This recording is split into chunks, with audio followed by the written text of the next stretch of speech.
हमारी पृथ्वी की गहराइयों में से एक माउंट एवरेस्ट जितनी मोटी लेयर गायब है।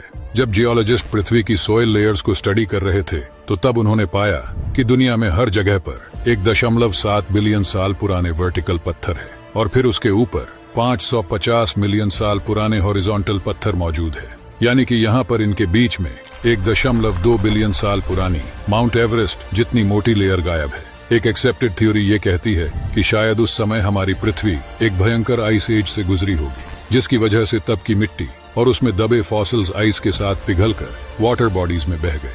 मगर इससे एक बहुत बड़ा चमत्कार हुआ। आज से 550 मिलियन साल पहले वो जो मिट्टी की लेयर समुद्र में बह गई थी, जिससे समुद्र में अचानक डिसॉल्व मिनरल्स की मात्रा में वृद्धि हुई और इसी घटना की वजह से यूनिसेल्युलर जीव मल्टीसेल्युलर जीवों में इवॉल्व हुए, जिनसे ही कुछ लाखों सालों बाद जाकर प्राइमेट्स और इंसान बन पाए। आपका इस चीज के ऊपर क्या राय है, कमेंट्स में बताइएगा जरूर। ग्रहों ने हमारी जिंदगी पर असर डाला है, मगर वैसे नहीं जैसा आप सोचते हैं। शुक्र पास में है और उसकी ग्रेविटी का खिंचाव कम है। बृहस्पति दूर है और उसकी ग्रेविटी भी जबरदस्त है। इन दोनों ने पृथ्वी की कक्षा को अपनी अपनी तरफ झुकाया और इस तरह पृथ्वी का रास्ता हल्का सा मुड़ गया। इससे पृथ्वी के उत्तरी ध्रुव पर पड़ने वाली सूर्य की रोशनी कभी ज्यादा तो कभी कम होती रही।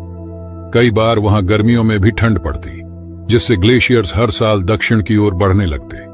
उनके रास्ते में जो भी आता वो उसे छीलते रगड़ते और आगे बढ़ते रहे। ऐसे दौर को हम आइस एज के नाम से जानते हैं। वहीं दूसरे मौकों पर पृथ्वी की धुरी और कक्षा में बदलाव होने से इलाके में गर्मी ज्यादा गर्म हो गई और ग्लेशियर पिघलते हुए पीछे को चले गए। हर आइस एज में बर्फ का जो फैलाव हुआ, उसकी वजह से समुद्र का पानी कम हो गया। दुनिया के सभी समुद्रों का जलस्तर 120 मीटर से ज्यादा गिर गया और महाद्वीपों के किनारों पर बहुत लंबी चौड़ी जमीनें बाहर आ गई।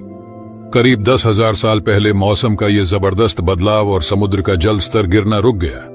नया और खुशनुमा मौसम शुरू हुआ। यही वो मौसम है जिसमें हम रहते हैं। यही कुदरत का खेल पृथ्वी को हर युगों में रहने लायक बनाता है।